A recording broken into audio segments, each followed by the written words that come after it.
And when you drop into those levels of sleep, that's when your body produces hormones that helps your body release the fat. So if you're getting those 6 to 7 hours of sleep a night, but they're interrupted, they do not count. Welcome to the Dr. Ashley Show. Welcome to the Dr. Ashley Show. I'm Dr. Ashley, and today we are going to dig back into the topic of brain health. There's so much information. I want to make sure that I set you up for success. So here we go. Now let's go through the things that I want you to avoid. These are the things that you do not want to do if you want to achieve good brain health. And we're going to start with food because food, that's my favorite aspect of it. And in general, you want to focus on all those foods that allow your blood glucose to be even throughout the day. You don't want to have highs and lows associated with your blood glucose because those swings negatively impact your health. They negatively impact it in many ways, but one reason specifically for the brain is through the process of creating these free radicals. And I talk about free radicals, I talk about process of glycation in an episode that I've done previously, so go check it out when I talk about what to eat for breakfast and what to avoid. So free radicals are created in low amounts naturally, and it's okay. They don't do any harm that way, and we have antioxidants that help to take up the free radicals that we don't want and remove them from the body. But when the level of free radicals overwhelm the amount of antioxidants that we have, that's when we get into trouble. Remember, those antioxidants come from the colorful vegetables and fruits. It might be like spinach and kale or purple cabbage. Beets have a lot of antioxidants, berries, all of those colorful things give the antioxidants to the body, and they help them overcome the naturally produced free radicals in the body. When we eat high levels of sugar or high glycemic carbohydrates, our body has these massive swings of blood glucose. We have these massive highs and these lows. During these highs, a byproduct of them are these free radicals. And I want you to think of the free radicals like these troublemakers, and they're unstable molecules themselves. So they go around and they want to steal things from other molecules.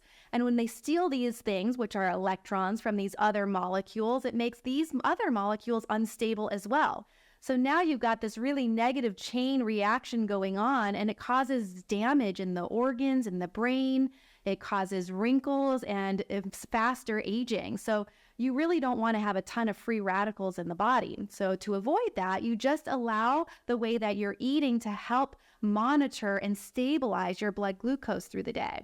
Another negative component associated with eating these foods that spike your blood glucose is you have glycation happening. So glycation happens when you have high sugar levels in the blood or high blood glucose, like when you're pre-diabetic or if you've got type 2 or type 1 diabetes.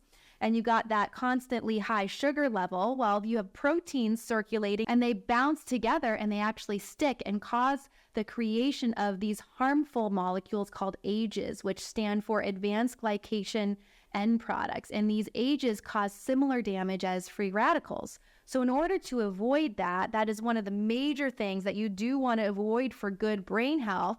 You don't want to eat these highly processed foods. So these high processed foods might be these cookies or chips, crackers, things that you find in boxes and bags, cereals. Pretty much anything at a gas station is not going to be something that's good for your brain health.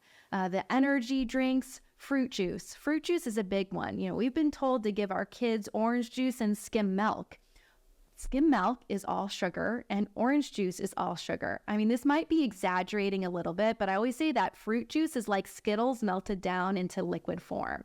Now, of course, maybe some of the juice has some vitamin C in there. The pulp doesn't really count as fiber. So maybe you're getting a little bit of vitamins and minerals, but you're not getting enough to overwhelm the negative impact of the fruit juice. So stop drinking juice. Don't give juice to your kids or to your grandkids. It's really not serving you, and it's causing these free radicals and these AGEs that are negatively impacting your brain health. The sugar is also very addictive. Sugar increases different neurotransmitters that make you feel good, like serotonin, dopamine, tryptophan. And there are other ways, though, that you can increase these feel-good neurotransmitters where you don't have to eat the sugar. One of the ways is to go outside. The other way is to exercise and move. And the other way is to talk to someone who you really love, who you enjoy, who will get your spirits up. So instead of going toward the sugar and the fruit juice, I want you to focus on those other areas that can heighten your feel-good neurotransmitters and benefit your brain at the same time. The other beverage that you want to consider letting go of is alcohol, unfortunately. I know that it can be a lot of fun and maybe once in a while you can enjoy it, but if you want to have good brain health and you're drinking multiple drinks, even if it's red wine every night, it's not serving your brain. Recreational marijuana too is something you might want to consider looking at if you want to have the best brain, best size and functionality there. Might consider watching that as well. We talked about processed foods, but vegetable oils are a type of processed food and oil that you don't want to consume much of just because they're pretty rancid by the time you get them. These vegetable oils that I'm talking about are corn oils, any kind of seed oil like cottonseed, sunflower, safflower. They're mostly found in processed foods because they're cheap, they're more inexpensive to use. So manufacturers want to keep their costs down as much as possible, and they don't have our health in their interests. And so all of these processed bagged foods have these crappy oils in them. Now, if you really want to eat a potato chip, there's actually some chips that are fried in avocado oil or coconut oil. That's going to be a better bet for sure if you want to incorporate some of those foods.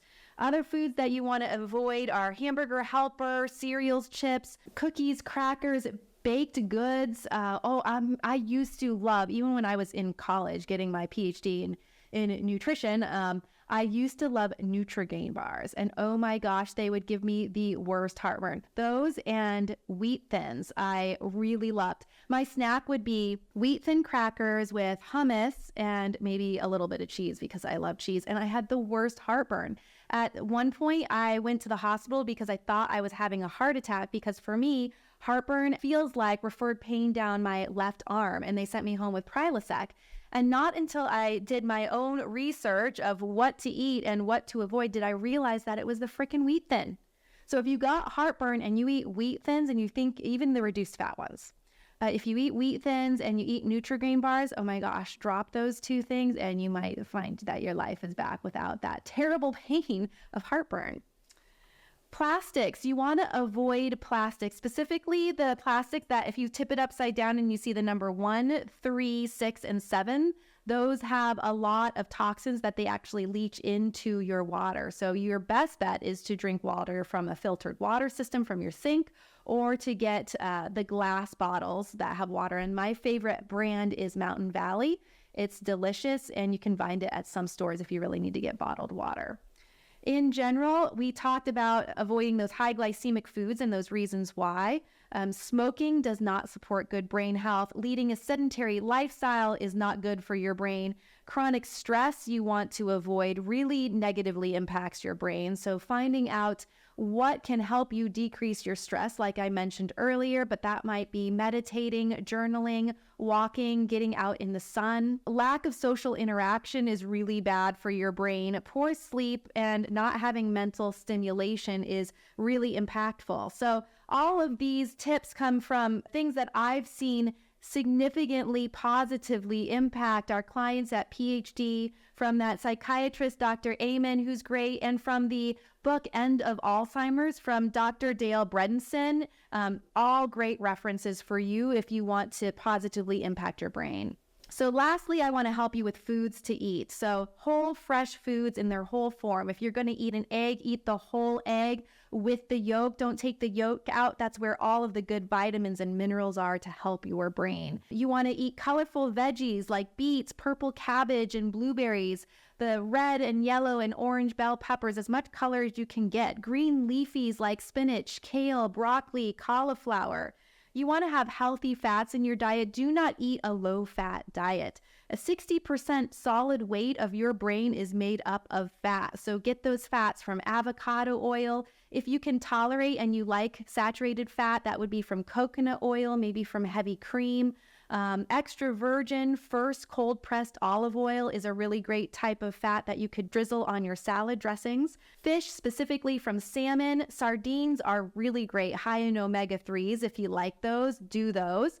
Mackerel is also good. You want to avoid the deep sea fish because they contain a lot of mercury, which isn't great for your brain. So those fish that you wouldn't want to eat that frequently would be swordfish and albacore. Getting those omega-3s, those olive oil, avocado, nuts, walnuts specifically, they look like your brain. That can help you remember to eat some walnuts, maybe some flax seeds, chia seeds. Those can be healthy for the brain. Watch out because all of these things that are coined as paleo can be super high in sugar and high glycemic types of sugar that might be natural, like maple syrup or agave nectar, but agave nectar actually spikes your blood glucose more significantly than regular table sugar. So even if it says it's paleo or vegan or vegetarian, and it has been coined as healthy in today's marketing and big food, big pharma, it really probably isn't. If you're going to eat fruit, I know a lot of people love fruit, but fruit can have a lot of sugar in it. The best type of fruits to eat are going to be berries. They have much more fiber and less sugar, more antioxidants to support your body. So go heavier on the blueberries, strawberries, raspberries. All of those are going to be better for you than, say, bananas and the tropical fruits like mangoes or even a honey crisp apple that's the size of your head. If you're going to eat an apple, choose the smaller amount, and then always mix your carbs with a protein and a fat. The protein and the fat helps to delay the spike of blood glucose that we were talking about earlier. If you're going to eat some type of grain, then just make sure that you pair it with the protein and the fat. But you really don't need much of the grain. You need the protein and the fat to support a healthy brain. Remember that water is really important for your body. The majority of your body is made up of water. So you want to drink about 84 ounces of water in a day. And you might consider adding some electrolytes into that water. That's important, getting enough salt, magnesium, potassium. I have some of my favorite electrolytes out there. We talked about blood flow earlier, so you want to make sure that you exercise and move your body throughout the day. The movement gets the blood flowing throughout all of your body. Specifically, the types of exercise that are most helpful for the brain are associated with coordinations. So that could be something like pickleball. Last week, we were in Florida for a few days and we played pickleball with the kids, and it was so much fun. And I was terrible at it because my hand-eye ball coordination, I'm obviously not good with ball sports.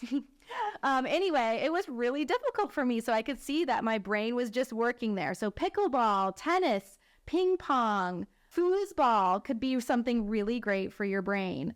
Puzzles are great. I know it's not exercise. Sudoku, those are all really great things for the brain. And then sleeping uninterrupted. So let me tell you a story about sleep. I had this client and he works at the radio station. And he would tell me that he slept from noon to 3, so noon in the afternoon to 3 p.m., then he would wake up and do whatever he would do throughout the day and have dinner with his wife at 7. The wife would go to bed at like a normal time, 8 to 9. Then he would stay up and watch TV and watch sports games that were important to him, which I understand, kind of. And then he would go to bed around like midnight and he would wake up at 3 a.m. to then go to the radio station and do his morning show. So again, he would do his morning show, come home, sleep from noon to 3, get up, hang out, watch TV, do what he needed to do in his life, and then go to bed at midnight and then wake up at 3. So he was getting 6 hours of sleep a day, but they were uninterrupted. And he was struggling so hard on his weight loss program. He was doing a lot of it precisely. He was doing such a great job, but he was exhausted and his body would just not drop the weight. And it had to do with his sleep because he wasn't dropping down into that deep REM sleep. And, you know, when you drop into those levels of sleep, that's when your body produces hormones that helps your body release the fat. So if you're getting those 6 to 7 hours of sleep a night, but they're interrupted, they do not count. And so I helped this fellow strategize and come up with a plan so that he could at least get the 6 hours straight. And he's working on achieving that. But I know it's hard to change your lifestyle around your sleep, but it is important. If you want to have good brain health, good memory as you age and drop the weight, if that's one of your goals, you want to make sure you get that uninterrupted sleep.